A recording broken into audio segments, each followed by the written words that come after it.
வெளியரங்கமாக்கி மரண இருளை வெளிச்சத்தில் கொண்டு வருகிறார் என்று வேதம் சொல்லுகிறது.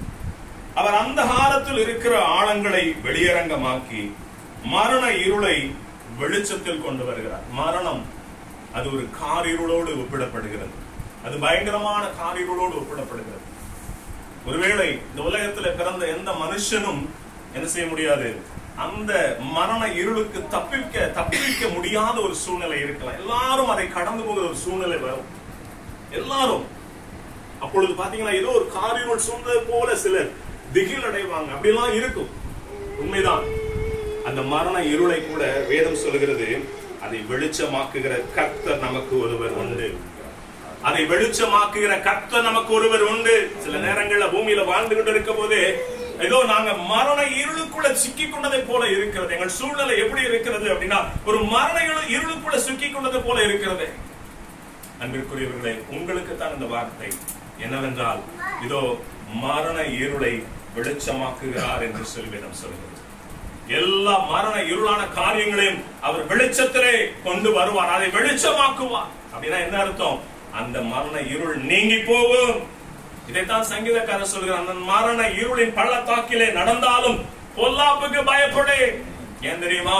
தேவரீர் நீர் என்னோடு கூட இருக்கிறீர் என்று வேதம் சொல்லுகிறது. ஆம், அருமையான தேவ பிள்ளைகளே, மரண இருளின் பள்ளத்தாக்குகள் வரலாம், ஆனால் தேவன் நம்மோடு இருப்பார் என்றால், தேவனாகிய கர்த்தர் நம்மோடு கூட இருப்பார் என்றால், அதை நாம் மேற்கொண்டு வெளிச்சத்தின் பிள்ளைகளாய் நன்மைகளை சுதந்திரிக்கிறவர்களாய் கர்த்தர் நம்மை மாற்றி போடுவார். ஆகவே இந்த நாளிலும் கூட ஒரு விசை நாம் நம்மை தாழ்த்துவோம்.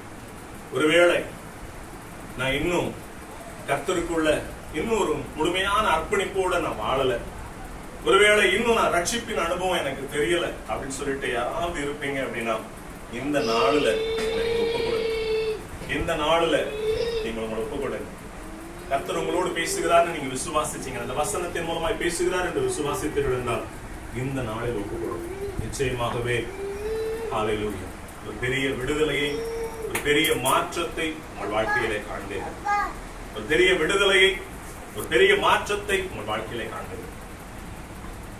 நம்ம ஒப்புக்கொடுத்து ஜெபிக்கலாமா? ஹல்லேலூயா. பரிசுத்தமுள்ள எங்கள் நல்ல தகப்பனே, துதிக்கிறோம், நன்றி செலுத்துகிறோம். அப்பா, இந்த நாளிலே அப்பா, ஆம் தகப்பனே, அப்பா, எங்கள் அத்தை அவர்களுடைய அப்பா மரணத்திற்கான விசேஷ நாளாக அப்பா நாங்கள் இதை அனுசரித்து எங்களுக்குள்ள ஒரு நம்பிக்கை, அது என்னன்னா, ஏன் இது சோத்திர பண்டிகை என்று வைக்கிறோம் அப்படின்னா, கிறிஸ்துவுக்குள் மரித்தவர்கள் கிறிஸ்துவின் பாதத்தண்டையில் இருப்பார்கள் என்ற நிச்சயம் எங்களுக்கு இருக்கிறதா. அந்த நிச்சயத்தின் நிமித்தமாக அப்பா நாங்கள் கூடியுமை ஸ்தோத்திரித்திருக்கிறோம் ராஜா. இப்பொழுதும் கூட எல்லாரும் தகப்பனே அவங்கவுங்க ஊர்களுக்கு சென்று அவங்கவுங்க வேலைகளை செய்ய இருக்கிறாங்க. ஆண்டவர் கர்த்தாவே, யார் எந்த இடத்தில் இருந்தாலும் எங்கள் தேவனாகிய கர்த்தர் நீர் அவர்களோடு கூட இரும் அப்பா. கர்த்தர் அவர்களோடு கூட இருக்கிற பொழுது ஆம், எல்லா இருளும் வெளிச்சமாய் மாறும். ஆண்டவர் அவர்கள் வாழ்க்கையிலே சூழும்படியாய் சத்ரு கொண்டு வருகிற எல்லா இருளையும் நீர் வெளிச்சமாக்குவீர் என்று வேதம் சொல்லுகிறது. கர்த்தர் நீர் அப்படிப்பட்ட கிருபையை, பாக்கியத்தை ஒவ்வொருவருக்கும் தந்து நீர் ஆசீர்வதிக்கும்படியாக, ஒவ்வொருவருக்கும் கிருபை பாராட்டி நீர் ஆசீர்வதிக்கும்படியாக. ஓ ஹல்லேலூயா, ஹல்லேலூயா, ஹல்லேலூயா. குடும்பத்திலே, ஒரு குடும்பத்திலே ஹல்லேலூயா, கணவன் மனைவிக்கிடையே ஹல்லேலூயா ஒரு சமாதான குறைச்சல் இருக்கிறத நான் பார்க்கிறேன். சமாதான குறைச்சல் நீங்கும்படியாய் நீங்கள் ஒருமுகப்பட்டு தேவ சமூகத்திலே உங்களை தாழ்த்துங்கள். கர்த்தர் நிச்சயமாக நன்மை செய்ய வல்லவராக இருக்கிறார். சமாதான காரணராகிய அவர் என்னுடைய சமாதானத்தையே வைத்து போகிறேன் என்று சொல்லி வாக்களித்த அந்த தேவன் உங்களுடைய வாழ்க்கையிலும் அந்த சமாதானத்தை கட்டளையிடுவார். நாம் நம்மை தாழ்த்துவோம். தகப்பனே, உமக்கு நன்றி ராஜா. கர்த்தாவே, ஒவ்வொருவரையும் ஆசீர்வதி, ஒவ்வொருவரையும் உங்களுடைய அன்பிற்குள்ளாய் நடத்தும். ஒரு புதிய அப்பா நம்பிக்கை அவர்களுக்குள் உண்டாகட்டும் ராஜா. அந்த நம்பிக்கையின் வெளிச்சம் அப்பா அவர்களுக்குள் உண்டாகட்டும் ராஜா. ஒரு புதிய நம்பிக்கையின் வெளிச்சம் பிள்ளைகளுடைய வாழ்க்கையில உண்டாகட்டும் என்று சொல்லி ஜெபிக்கிறோம். அப்படி செய்ய போகிறீர், நம்மை ஸ்தோத்திரிக்கிறோம் ராஜா. இப்பொழுதும் அப்பா பிரயாணம் செய்ய இருக்கிற ஒவ்வொருவரோடும் உங்களுடைய கரம் கூட இருக்கட்டும் ராஜா. நீ நன்மையாய் நடத்தி வந்தீர், அப்படியாகவே நன்மையாய் திரும்ப தங்கள் இல்லங்களுக்கு போய் சேர ஒவ்வொருவருக்கும் கிருபை பாராட்டும். ஆசீர்வதியும். காத்துக்கொள்ளும். இந்த மன துக்கம் நீங்கி போகட்டும் ராஜா.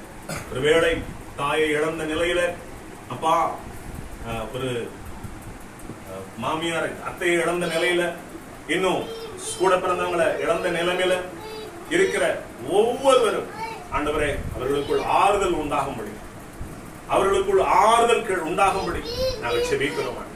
கர்த்தர் அவர்களுக்கு அப்பா புதிய பலனை கொடுத்து ஆசீர்வதிக்கும்படியா செபிக்கிறோம்.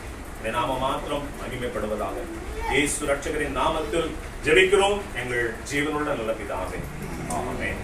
என் ஆத்துமாவே கர்த்தரை ஸ்தோத்திரி, என்னோட பரிசுத்த நாமத்தை ஸ்தோத்திரி.